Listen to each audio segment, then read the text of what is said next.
Ubisoft is officially dead. You are dead to me. What? I said you're dead to me.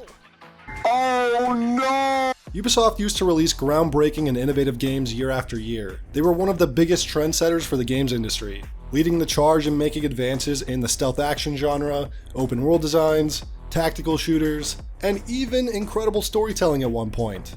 They own some of the most recognizable franchises: Assassin's Creed, Splinter Cell, Rainbow Six, Ghost Recon, and so many others. However, in the last 10 years, they've been on a very steady decline as they started to take less risks, started cutting corners in development, and they started pandering to the worst microcosms of the internet.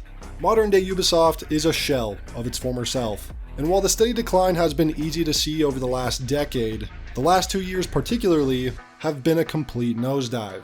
In 2024 alone, they've had flop after flop after flop. Let's go ahead and recap all 5 of them, shall we?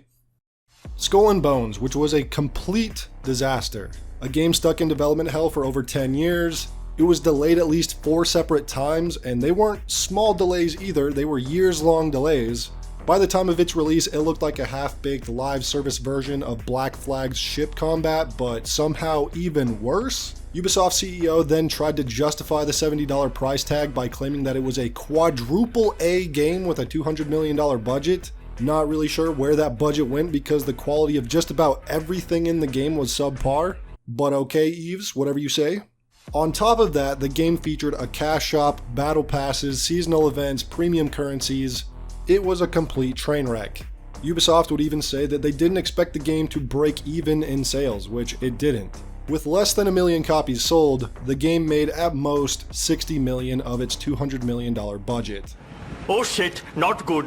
Despite receiving above average review scores, Prince of Persia: The Lost Crown flopped financially, selling less than 300,000 copies, which netted Ubisoft only around $15 million in revenue. The $50 price tag, the fact that it didn't release on Steam, and the modern audience take on the series are likely the biggest culprits for why this game failed. What the fuck is this piece of shit? X-Defiant, Ubisoft's answer to a Call of Duty style arena shooter, is a free-to-play title that Ubisoft has admitted is struggling, saying it's falling behind expectations. There's many reports of a declining player base, roughly 20,000 concurrent players across all platforms at any given time, a lack of player spending between the battle passes and cash op items, and also a lack of proper updates and content drops from the developers. With a budget of over $80 million, X-Defiant has yet to recoup its development costs, and there's very little hope of it potentially growing into something more, which is a shame because I feel like this one had some of the highest potential out of all of Ubisoft's recent games.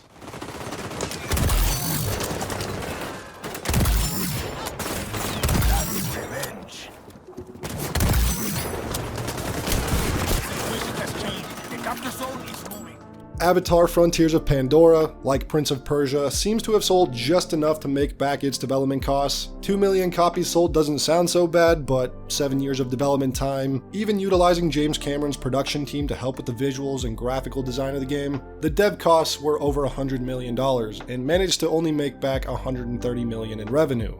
The game was painfully average, filled to the brim with tedious and boring gameplay and mission design, bland characters, a very uninteresting story, and virtually no marketing campaign.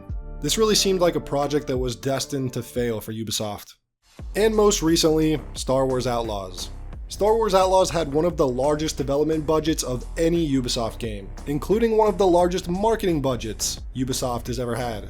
Despite this, the game sold less than 1 million copies in its first month, and the sales projections were lowered from 7.5 million copies down to 5.5 million by spring of 2025. And even at 5.5 million copies, it still wouldn't be able to recoup its budget.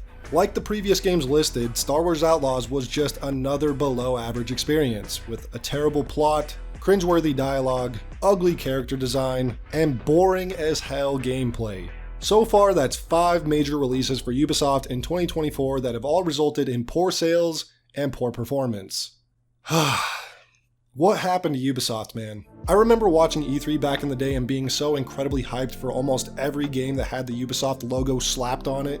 Watching the gameplay reveals for Assassin's Creed Unity, Splinter Cell Blacklist, The Division, Watch Dogs. I wanted to immediately get my hands on these games. When those games released, were they perfect? No. But compare those titles to the games Ubisoft is putting out today, and I'd take this lineup over what they've been putting out lately any day of the week. Even when we complained back then about various issues, we never knew how good we had it when it was just a few bugs or graphical downgrades, maybe a day one DLC here and there. And today, we still have all those problems, but now we also see a massive regression in gameplay. Voice acting, writing, lip syncing, all of these things have gotten worse. Monetization has been ramped up through the roof. DEI and ESG influence infects every bit of the design process. It's a whole new level of problems in the industry today versus 10 years ago. I never thought I'd want to return to the Watch Dogs and the AC Unity controversies, because I'd rather complain about the game instead of all this external garbage that's infecting my games. Aside from the success of Assassin's Creed Valhalla, the 2020s have been awful for Ubisoft. Failing to crack their way into the Battle Royale genre with Hyperscape, too few game releases per year, questionable decisions with most of their major franchises, and canceling more games than they've released. And now, in 2024, Ubisoft has to reap what they've sown. Since the beginning of 2023, likely knowing the company's future is in trouble, Ubisoft has been actively looking for a buyer. Unfortunately for them, they've been laughed at by most prospective buyers when Ubisoft gave them their sales figure. And I don't think there's any coming back for Ubisoft, and I think they know that. It's only a matter of time before they're forced to sell for a cheaper price or go out of business entirely and are forced to auction off their IPs. And that brings us to the current Ubisoft situation. Their last hope, Assassin's Creed Shadows. And if AC Shadows is their last hope, that's how you know they're totally fucked. And just a few days ago, Ubisoft delayed the game from October 2024 into February 2025. And this resulted in Ubisoft hitting their decade-low stock price and a self-investigation into the company to resolve internal issues. Ubisoft laid it all out on the table in their recent earnings call, even referring to Star Wars Outlaws when discussing the reason for AC Shadows' delay. While Assassin's Creed Shadows is feature complete, the learnings from Star Wars Outlaws release led us to provide additional time to further polish the title. Then a little bit later in the call, Ubisoft would even address the controversy surrounding the main character Yasuke. I want to reaffirm that we are an entertainment-first company, creating games for the broadest audience, and our goal is not to push any specific agenda. We remain committed to creating games that everyone can enjoy. This honestly makes me so happy. Ubisoft has been fucking around for far too long, and now it's time to find out. They've clearly been very rattled by the overwhelmingly negative reactions from fans surrounding the historical inaccuracy of the game, with its main character being a gay black man in feudal Japan. The ESG influence is beyond obvious when you see their writers and who their historical consultants were. It's hilarious, and I don't see Assassin's Creed Shadows being able to save Ubisoft. And once it does finally make its launch in February, they have almost nothing else coming out in 2025 except a Rainbow Six mobile game and a Division mobile game. So if Shadows flops, they are cooked for the entire year. At this point, modern day Ubisoft isn't the same Ubisoft we used to have during their prime. Like I've said in my previous videos before, it's like the ship of Theseus. After replacing so many parts of the ship, is it even the same ship anymore? The same Ubisoft?